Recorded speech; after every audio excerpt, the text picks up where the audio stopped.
Hello दोस्तों, नमस्कार। स्वागत है आप सभी का आपके अपने YouTube channel result with Gautam sir पर। तो कैसे आप सभी लोग, आशा करता हूँ ठीक होंगे और अच्छे होंगे। आज की जो हमारी क्लास है ज्योग्राफी की, और इसमें हम टॉपिक देख रहे थे वर्ल्ड ज्योग्राफी में ओरिजिन ऑफ अर्थ, पृथ्वी की उत्पत्ति और विकास के क्रम में हम लोग आगे बढ़ रहे थे कहीं न कहीं। और इस क्रम में हम लोग आगे बढ़ते हुए ओरिजिन ऑफ अर्थ से रिलेटेड विभिन्न मुद्दों पर बात कर रहे थे।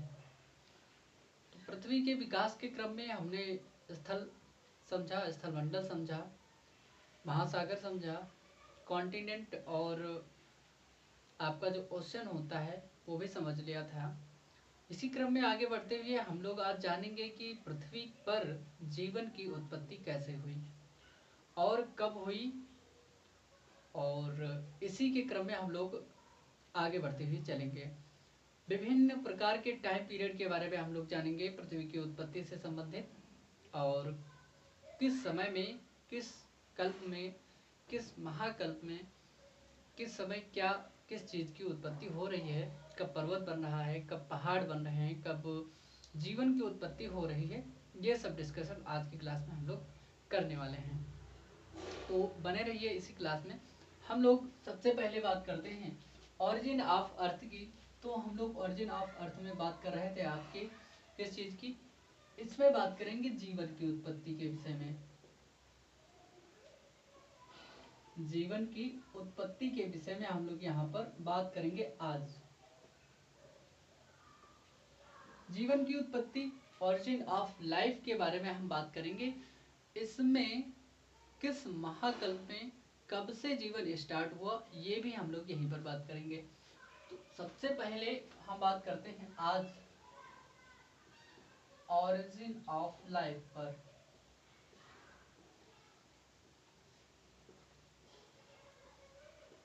ठीक है, जैसा कि आप लोगों को पता है, जब हम बात कर रहे थे जीवन की उत्पत्ति के विषय में, तो जीवन की उत्पत्ति जब पृथ्वी का विकास हो रहा था, पहाड़ बन गया था, पर्वत बन गए थे, ओशन समुद्र बन गया था, महासागर बन गया था, पेड़ पौधे झरने नदी तालाब सब बन गया था।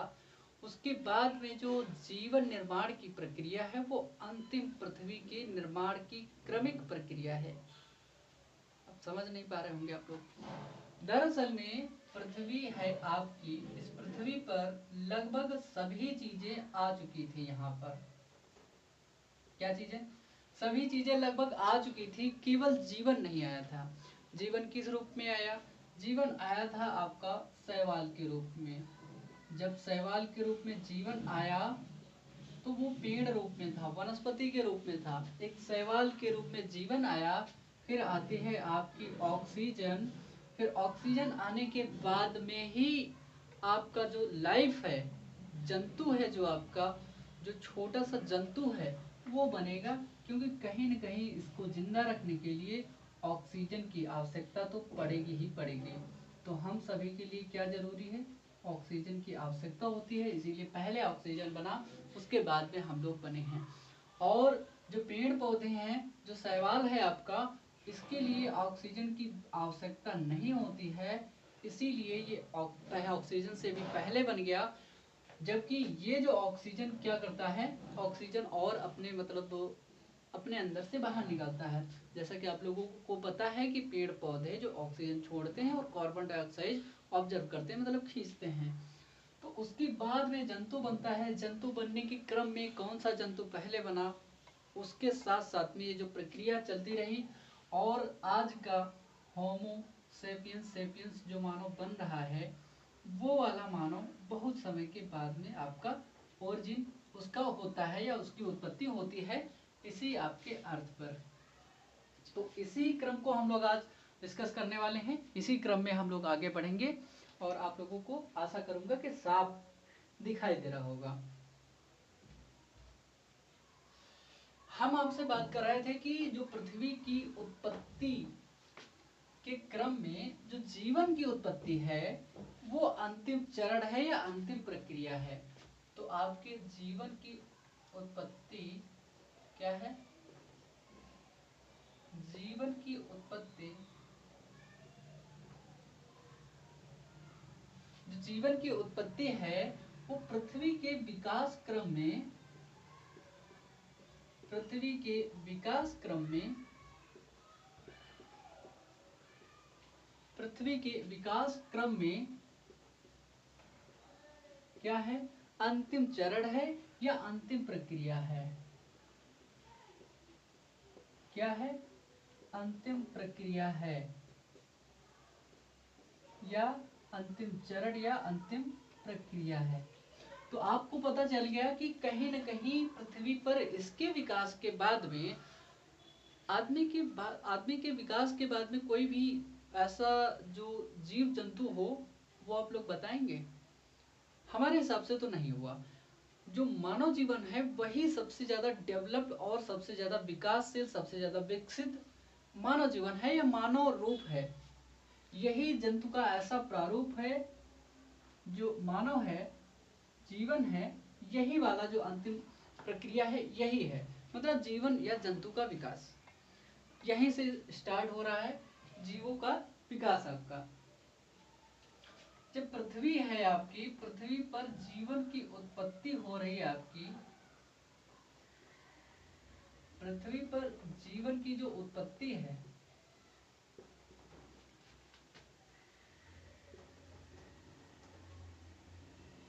पृथ्वी पर जो जीवन की उत्पत्ति है वो 380 करोड़ वर्ष पूर्व हो रही है। कब? 380 करोड़ वर्ष पूर्व, आज के 380 करोड़ साल पहले जो पृथ्वी पर जीवन की उत्पत्ति हुई थी, उसके विकास क्रम का एक हम लोग हिस्सा हैं। मानव विकास मतलब उसके विकास क्रम का हम लोग एक छोटा सा तिनका है। तो क्या है, 380 वर्ष पूर्व जो विकास हुआ था जीवन का, उस विकास से आज मानव जीवन बना हुआ है। इस विकास के क्रम में विभिन्न प्रकार के सिद्धांत हैं जो यह तय करते हैं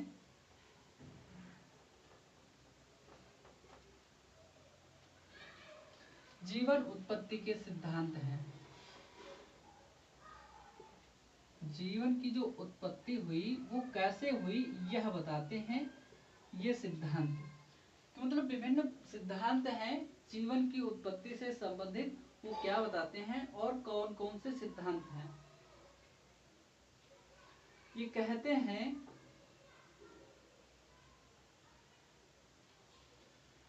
ये सिद्धांत हैं, एक है विशिष्ट जनन का सिद्धांत, मतलब विशिष्ट रूप से जनन हुआ और जीवन की उत्पत्ति हो गई, विशिष्ट आपका जनन है। एक आपका है जीवात जनन,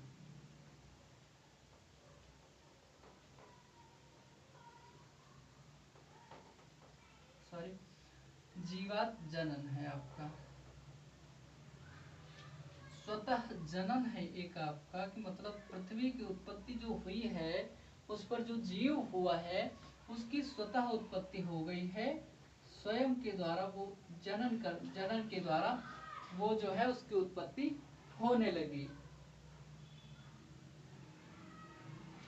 एक सिद्धांत है आपका ब्रह्मांडीय, मतलब ब्रह्मांड में कहीं पर जो है जो जीव था, और ब्रह्मांडीय सिद्धांत है एक,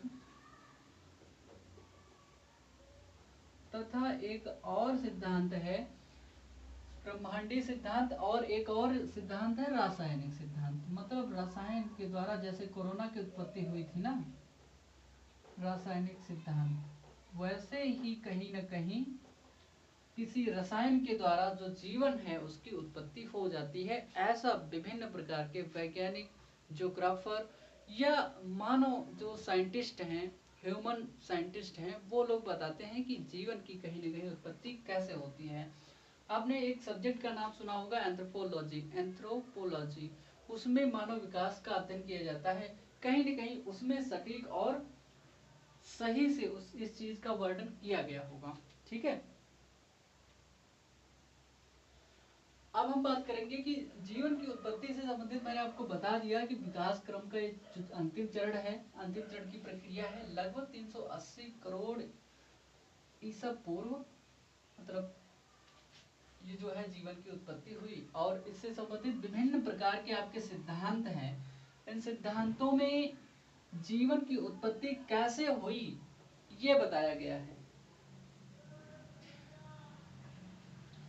अब हम जानते हैं कि पृथ्वी जो है हमारी, उसका जो टाइम पीरियड है उसका मापक्रम कैसे हुआ, और उसकी कुछ विशेषताएं भी है कि किस टाइम पीरियड में कौन सी चीज, कौन सी वस्तु, कौन सा पर्वत, कौन सा पहाड़, कौन सा जीव जो है निर्मित हो रहा है, किस प्रकार की चट्टानें कहाँ पर आ रही हैं। इन सब की विशेषताओं के बारे में भी हम लोग क्या करेंगे, यहाँ पर जानेंगे, है ना।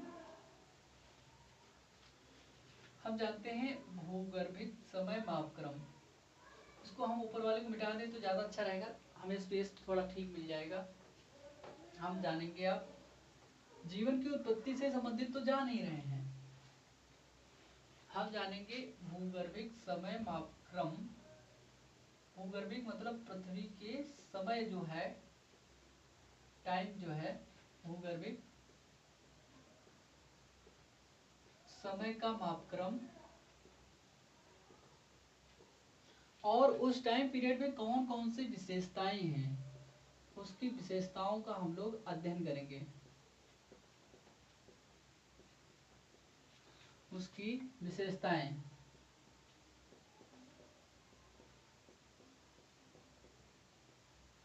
इन पर हम लोग चर्चा करेंगे आज। भूगर्भ का मतलब आप समझ रहे होंगे कि पृथ्वी और उसकी उत्पत्ति से संबंधित, उससे रिलेटिव कौन कौन से टाइम पीरियड में क्या बना, उससे संबंधित जो जीवन की उत्पत्ति है उसकी को संरचना को, विभिन्न प्रकार के जीव हैं बन रहे हैं। जैसे आपने सुना होगा कि डेवोनियन काल, है ना, प्री कैम्ब्रियन युग एरा, महाकल्प युग एरा, ऐसे सुने हैं ना। तो इन सब के बारे में हम लोग जानेंगे कि मतलब इनकी विशेषताएं क्या रही हैं। देखिए यहाँ पर जो हमारी संरचना है, इसी भूगर्भिक संरचना के आधार पर, तो भूगर्भिक संरचना के आधार पर हम जो समय है,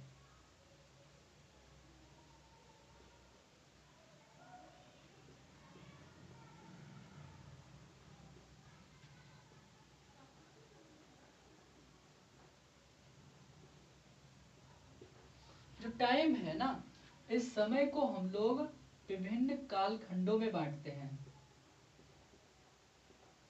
समय को कैसे कैसे, एक तो आ गया आपका इयान, एरा जिनको कहते हैं, एक हो गया आपका महाकल्प, ठीक है, यान हो गया, महाकल्प हो गया, आपका हो गया कल्प, तथा युग के रूप में हम इनको विभाजित करते हैं। अभी कौन सा युग चल रहा है, कलयुग, तो वही वाला युग, युग के रूप में विभाजित करते हैं, विभाजित करते हैं या बांटते हैं।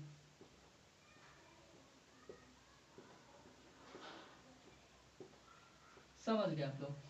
तो हम लोग कैसे बांटते हैं, इस भूगर्भिक संरचना के आधार पर, जो पृथ्वी की संरचना है उसका निर्माण जो हो रहा है, उसका टाइम पीरियड जो है उसको हम लोग बांट रहे हैं। कहीं ना कहीं आपको दिखाई दे रहा है सही से, ठीक है, अच्छे से दिखाई दे रहा है, ठीक।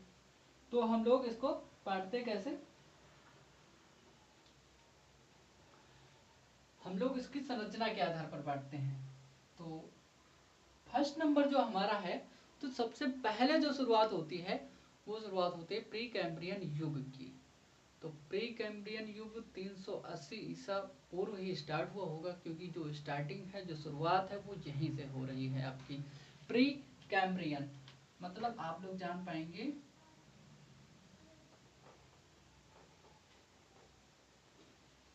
इच्छा हो तो आप लोग इंग्लिश लिख सकते हैं, प्री कैम्ब्रियन एरा या प्री कैम्ब्रियन युग, आप ऐसे लिख सकते हैं, ठीक है। और या तो आप हिंदी में चाहें तो प्री कैम्ब्रियन ऐसे लिख सकते हैं, उस पर कोई बाध्यकारी, कैम्ब्रियन इस पर कोई बाध्यकारी नहीं है। महाकल्प लिख लीजिए या युग लिख लीजिए। ये क्या है आपका 380 ईसा पूर्व ही, आपका 380 करोड़ ईसा पूर्व ही ये जो है इसकी शुरुआत हो रही है आपकी।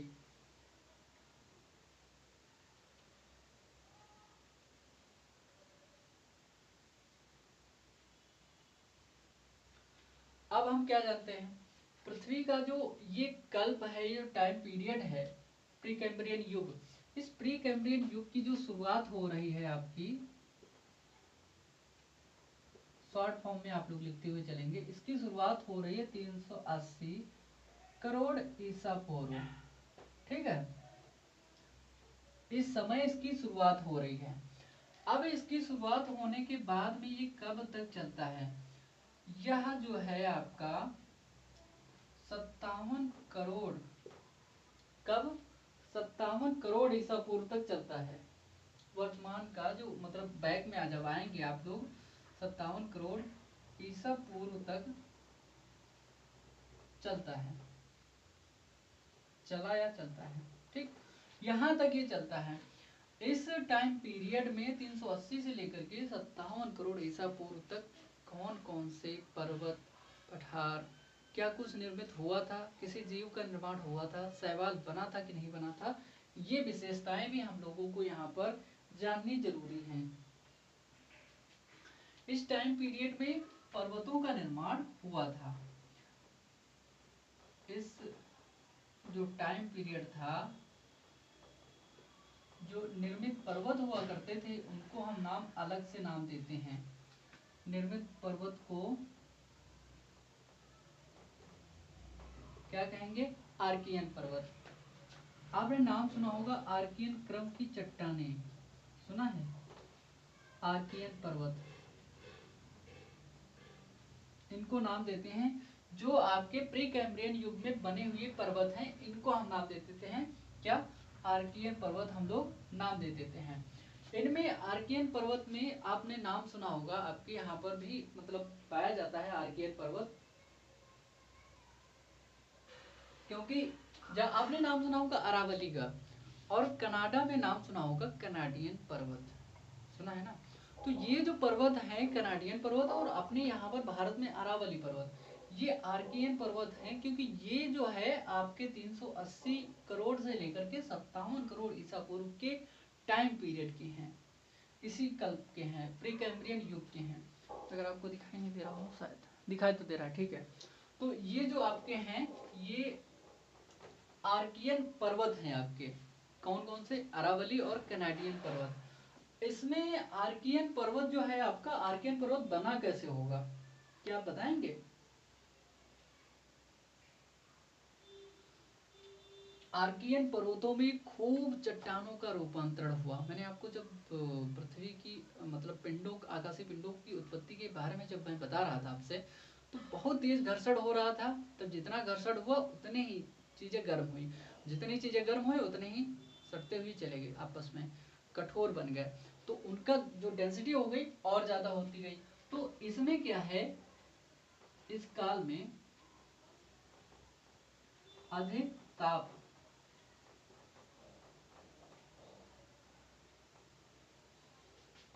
कौन कौन सी चीज, अधिक दाब व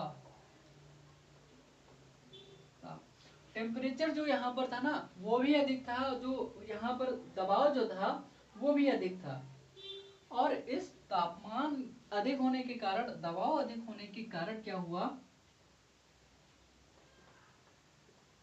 इस काल में जो चट्टाने हैं ना, चट्टानों का रूपांतरण सर्वाधिक हुआ,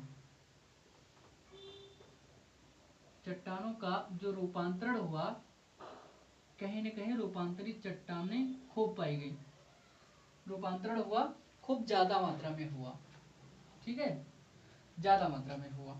जब चट्टानों का रूपांतरण अधिक से अधिक मात्रा में हुआ, तो कहीं न कहीं जो अनेक अनेक प्रकार की जो चट्टानें होंगी वही निर्मित हुई होंगी। अवसादी चट्टाने हैं, आग्नेय चट्टाने हैं, कहीं न कहीं इनका भी निर्माण हुआ होगा इसके बाद में, क्योंकि यहाँ पर चट्टानों का रूपांतरण अधिक दबाव के कारण और टेम्परेचर अधिक होने के कारण यहाँ पर निर्मित हो रहा है। ठीक है, तो यहाँ पर हम लोग देखेंगे आगे कि भूगर्भिक संरचना के आधार पर हमने आपको बताया कि समय को यान, महाकल्प और कल्प तथा युग के रूप में हम लोग विभाजित करते हैं, है ना।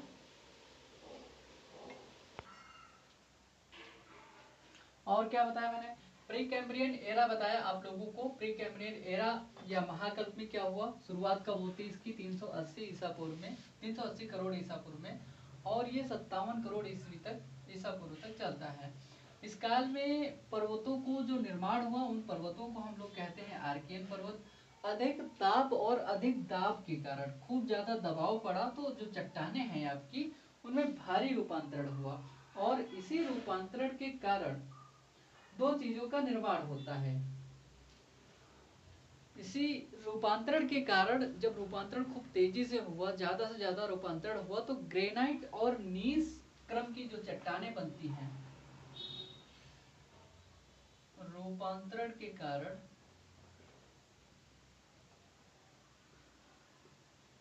रूपांतरण के क्रम में लिख लीजिए, रूपांतरण के क्रम में नीस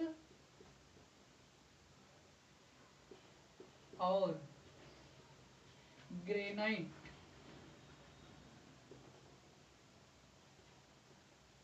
जैसी चट्टानें बनी। कैसी, नीस और ग्रेनाइट जैसी चट्टानें बनती हैं, जैसी चट्टानें बनी। इन चट्टानों में कौन सी चीज प्रधान होती है, क्योंकि ये भारी चट्टानें जो हुआ करती थी, तो इनमें क्या क्या प्रधान हुआ, इन चट्टानों में जो है आपका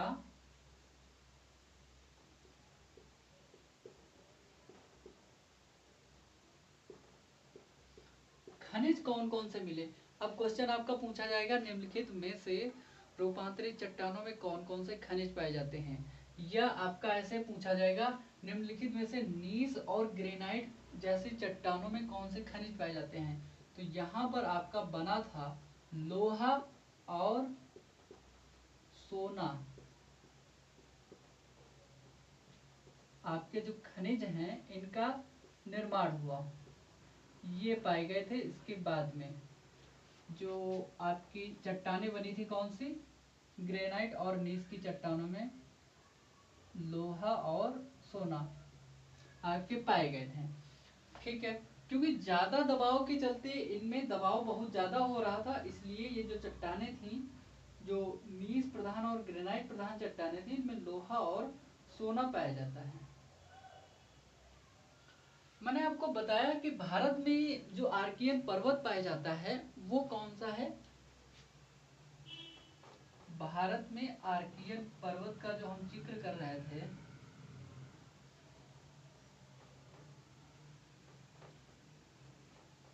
आर्कियन पर्वत जो हम बता रहे थे आपसे, वो कौन सा पाया जाता है, वो है आपका अरावली पर्वत तथा आपने नाम सुना होगा कनाडियन पर्वत। कनाडियन पर्वत को कनाडा में, कनाडा का लॉरेंसियन पर्वत, यही सबसे पहले जो है दो पर्वत बनते हैं। ये पर्वत बहुत पहले बने हुए थे, 380 करोड़ वर्ष पहले की जो शुरुआत होती है तब बनते हैं। हिमालय तो बहुत नया है। हिमालय जैसे पर्वतों से जब कभी अरावली मिलता होगा तो कहता होगा कि जाओ, चले जाओ, करोड़ों देखे तुम्हारे जैसे आने वाले हैं। तो उसके जैसा अरावली जो पर्वत है, अब मतलब कहीं न कहीं अवशिष्ट पर्वतों की उदाहरण में गिना जाता है, लेकिन जब अपने टाइम पीरियड में रहा होगा, जब युवा रहा होगा, तो कहीं न कहीं बहुत विशाल रहा होगा, है ना। तो ये पर्वत है आपका अरावली पर्वत, ये तो आजकल अवशिष्ट पर्वत का उदाहरण है। आपने नाम सुना होगा लॉरेंसिया का, तो लॉरेंसियन पर्वत भी यहीं पर है, कहाँ पर, आपके कनाडा में। ये भी आपका उदाहरण है किसका, आर्कियन पर्वत जो है आपका, आर्कियन क्रम की जो चट्टानें पाई जाती हैं उन्हीं आर्कियन क्रम का जो है वो आपका लॉरेंसियन पर्वत भी इसी क्रम के अंतर्गत आता है। अभी आपसे क्वेश्चन पूछा जा सकता है कि आर्कियन क्रम की चट्टानों में कौन से खनिज पाए जाते हैं, आपके लोहा और सोना जैसे खनिज पाए जाएंगे। इनमें कौन से प्रकार की चट्टानें पाई जाती हैं, नीस और ग्रेनाइट प्रकार की चट्टानें जो हैं इनमें पाई जाती हैं। अभी तक जो है, अभी तक क्या हो रहा था, अभी तक समुद्र में किसी भी जीव का विकास नहीं हो रहा है 57 करोड़ ईसा पूर्व तक। कौन से जीव का विकास हो रहा है, मतलब समुद्र में, ऐसे लिख लीजिए नहीं तो आप भूल जाएंगे। 57 करोड़ ईसा पूर्व तक क्या है, 57 करोड़ ईसा पूर्व तक विकास किसका हो रहा है, एक कोशिकीय जीव का विकास हो रहा है। किसका, एक कोशिकीय जीव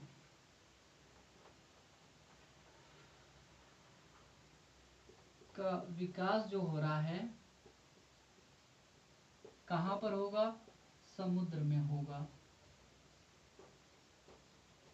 ये भी आपको पता चल रहा है कि समुद्र में कहीं ना कहीं जीवों का विकास होगा और एक कोश की जो जीव बनेगा आपका वो समुद्र में होगा। और एक कोश की जो जीव होगा इसकी रीढ़ की हड्डी नहीं पाई जाएगी, रीढ़ युक्त नहीं होगा ये, मतलब इसके पास में रीढ़ की हड्डी जो पाई जाती है, वर्तमान में हमारे सबके रीढ़ की हड्डी पाई जाती है, वो रीढ़ की हड्डी आपकी जो है नहीं पाई जाएगी। रीढ़ विहीन कहीं ना कहीं ये जो जीव होगा, एक कोश की जीव, उसका विकास होगा। तो हम इसके बाद में बात कर लेते हैं आगे। प्रीकैम्ब्रियन युग की बात कर रहे हैं ना हम लोग, इस क्रम में जो चट्टानें बन रही ना, निष्क्रम की चट्टानें, और इनमें जो खनिज आपका बन रहा है वो कौन सा, लोहा और सोना जैसे खनिज आपके मिलेंगे। भारत में आर्कियन पर्वतों में आपका आता है अरावली पर्वत, कनाडा का एक लॉरेंसियन पर्वत है वो भी इसी अरावली पर्वत के अंतर्गत आता है। मैंने आपको बताया ये जो जीव पाए जा रहे हैं 57 करोड़ ईसा पूर्व से पहले तक, इनमें कहीं ना कहीं रीढ़ की हड्डी नहीं पाई जा रही, ना तो रीढ़ की हड्डी पाई जा रही है और ना ही ये बहुकोशिकीय जीव पाए जाते हैं। जैसे कि हमारे लोगों के पास में बहुत सारी कोशिकाएं हैं, आपका जो पेड़ है उसमें भी बहुत सारी कोशिकाएं पाई जाती हैं। ये बात अलग है कि वो कोशिका अलग है, ये कोशिका अलग है, पेड़ वाली और जंतु वाली अलग कोशिकाएं होती हैं। लेकिन इनमें बहुकोशिकीय नहीं, एक कोशिकीय जो जीव है उसका विकास हो रहा है। वहां पर रीढ़ की हड्डी अभी नहीं पाई जा रही है, रीढ़ की हड्डी से युक्त नहीं, अलग पाए जाएंगे हैं। ठीक है, अभी तक मैंने आपको ये भी बात बताई कि समुद्र में ही अभी तक जो जीव है वो वहीं पर टहल रहा है। जैसे कैसे, आपको जब बात करेंगे पृथ्वी पर तो आपका ये वाला जो कॉन्टिनेंट वाला 29% जो भाग है यहाँ पर अभी जीव नहीं है, यहाँ पर जीव नहीं है। इस वाले भाग में ही 71% वाले भाग में अभी जो जीव का विकास हो पाया है, यहीं पर अभी जीव टहल रहा है, वॉकिंग के लिए अभी निकलता है, अभी दौड़ नहीं पाता ना तो इसीलिए जाता नहीं वहां पे। तो जब दौड़ने लगेगा तब यहाँ पे पहुंचेगा 29 वाले परसेंट वाले भाग पर। ठीक है, तो अभी दौड़ नहीं पाता इसीलिए वो रेस लगाने के लिए यहाँ नहीं जाता है। अभी पानी में तैरना सीखा है, जल्द जल्द नया नया जीव है इसीलिए यहीं पहुंचता है। ठीक है, तो इसका मतलब ये है अभी जो है जो जीव है, जो जीवन है, जो आपका जीव है, जीव सैलों में नहीं है या सैलो सैलो तक नहीं पहुंचा है, ऐसे लिखिए।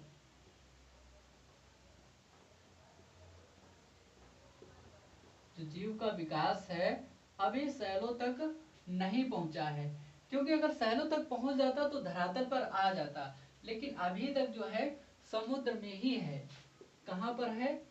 समुद्र में ही है आपका, यहीं पर पाया जाता है। और यहाँ पर स्थलीय या धरातल पर जो है आपका नहीं पहुंचा है।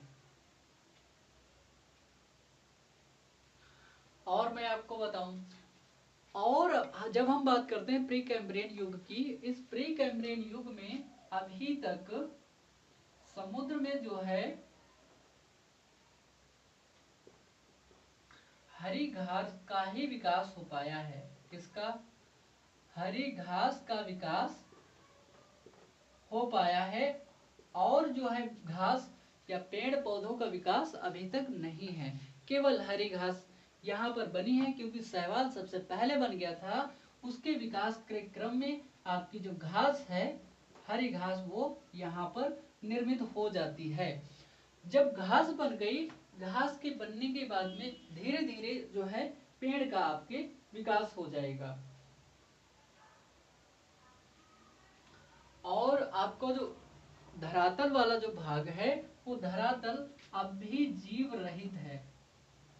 आपका जो धरातल है, धरातल अब भी 57 करोड़ ईसा पूर्व तक अभी भी क्या है? जीव से रहित है, या जीवन रहित है। जहां पर जो है जीव नहीं पाया जाता है। जीव का यहाँ पर विकास धरातल पर कहीं न कहीं नहीं है। जीव जो है नहीं है यहाँ पर। ठीक है, तो यहाँ तक हम लोग बात कर लिए। जीव जो सैलों तक अभी नहीं पहुंचा है, समुद्रों में ही है। और जो समुद्र में बाहर हरी घास का विकास भी नहीं है अभी। धरातल पर जो दो घास आप लोग देख पाते हैं, विभिन्न प्रकार की घासें आप लोग देख लेते हैं वर्तमान की टाइम में, लेकिन वो घासें जो है 57 करोड़ ईसा पूर्व जो पहले ये घासों का निर्माण अभी भी नहीं हुआ है। 57 करोड़ वर्ष के बाद वाले पीरियड में अभी पहले प्री कैम्ब्रियन था, अब कैम्ब्रियन युग आएगा। उसमें हम लोग देखेंगे कि किन किन घासों का, किन किन चीजों का जो है निर्माण होता है। क्या हम लोग देखेंगे? जो दूसरा हमारा टाइम पीरियड है, इसको हम जानते हैं कैम्ब्रियन एरा के नाम से। कैम्ब्रियन एरा, ठीक है ना? कैम्ब्रियन एरा, इसका नाम है कैम्ब्रियन महाकल्प या कैम्ब्रियन युग। महाकल्प, कुछ चीजों का विकास यहाँ से स्टार्ट होगा। अब ये जो महाकल्प है, ये मात्र 6.5 करोड़ वर्ष तक ही चलता है। 6.5 करोड़ वर्ष तक, क्योंकि एक टाइम पीरियड है। उस टाइम पीरियड के विकास के अनुसार अलग अलग क्रमों में जो टाइम पीरियड है उसको बांटा गया है। ये जो है आपका कैम्ब्रियन एरा जो है आपका मात्र 6.5 करोड़ वर्ष तक ही रहता है। और ये जो है महाकल्प, कैम्ब्रियन एरा जो है आपका, ये पैलियोजोइक,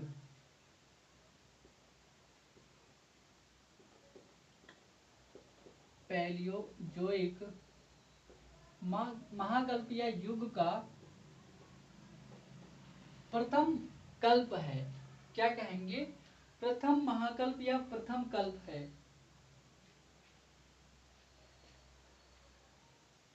प्रथम कल्प या टाइम है।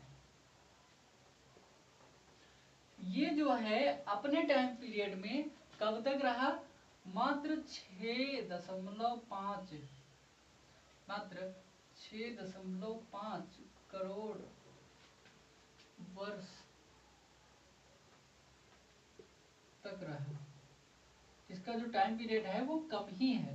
कितना? 6.5 करोड़ वर्ष तक। लेकिन 6.5 करोड़ वर्ष बहुत हुआ आपका टाइम पीरियड। मनुष्य कितना जीता है? 70 साल बस। और जो इसका समापन है, यह लगभग कब तक? 50.50 करोड़ वर्ष पूर्व तक।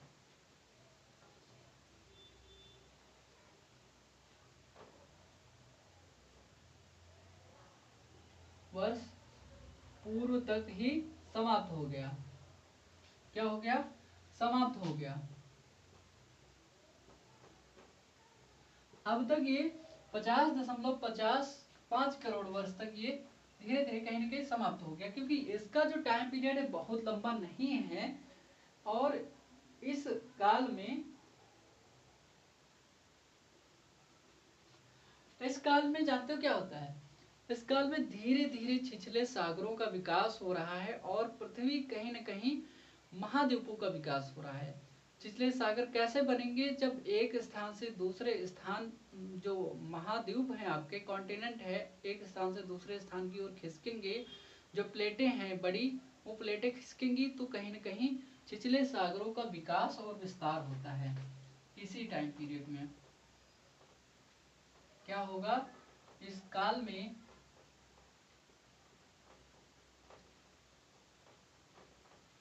छिछले सागरों का विकास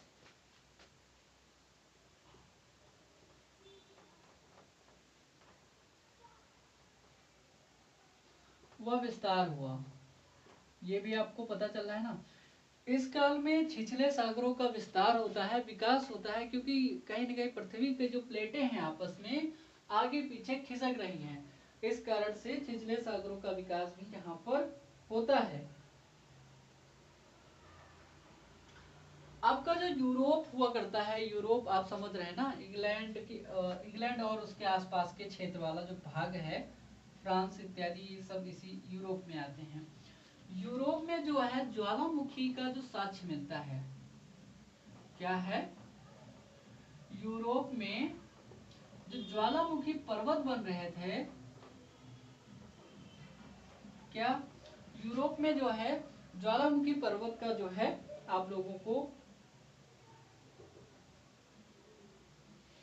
ज्वालामुखी पर्वत उससे निर्मित बाद में होंगे, ज्वालामुखी की घटना यहाँ पर दिखाई देगी। कहा? इसी काल में यूरोप में ज्वालामुखी की घटना इसी काल में होती है, कैम्ब्रियन एरा में, जब आपका कैम्ब्रियन युग चल रहा था। ये आपको दिखाई दे रहा सही से? ठीक है, हाँ हाँ, सही से दिखाई दे रहा। जो यूरोप में कैम्ब्रियन एरा चल रहा था आपका, तो यहाँ पर जो है आपका, यहाँ पर क्या होगा? आपकी ज्वालामुखी की घटना यहाँ पर आपको दिखाई देगी। लेकिन कहीं न कहीं पर्वतों का जो निर्माण है ना, अभी पर्वतों का निर्माण यहाँ पर इस समय यहाँ पर यूरोप में नहीं दिखाई दे रहा है। तो इस टाइम पीरियड में पर्वत का जो निर्माण हुआ था, वो पर्वत निर्माण नहीं यहाँ पर पता चल रहा है। इससे पहले पर्वत का निर्माण हो चुका है, लेकिन इस युग में यहाँ तक यूरोप में नहीं मिल रहा है आपका। जो अगर यूरोप में मिलता, कहीं अगर इसके साक्ष्य मिले होते, तो आपको जरूर पता चलता कि हाँ, पर्वत निर्माण की भी घटना हो चुकी थी। इसके नीचे अगर हम लिख दें तो आपको दिखाई देगा ना। ठीक है, अभी तक जो है आपका, अभी तक स्थल पर जीवन का जो विकास है ना, अभी नहीं हुआ है। जीवन का विकास नहीं हुआ है।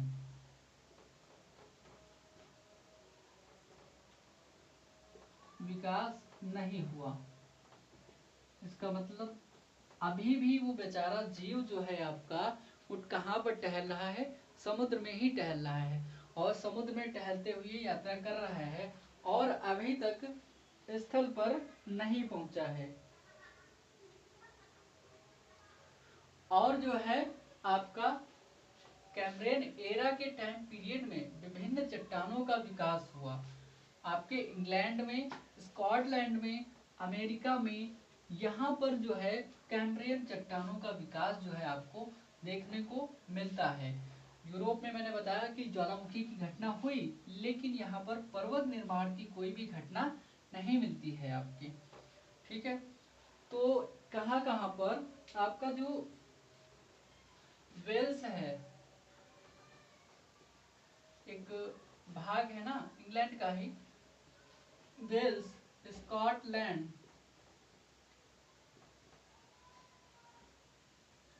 इंग्लैंड में भी ये चीज़ें मिलती हैं, कैम्ब्रियन युग की जो चट्टानें हैं यहाँ पर भी मिलती हैं, और आपके अमेरिका में भी मिलती हैं, संयुक्त राज्य अमेरिका में। यहाँ पर जो है आपका क्या मिलता है, कैम्ब्रियन चट्टानों का विकास कैम्ब्रियन युग में होता है, तथा कनाडा में भी।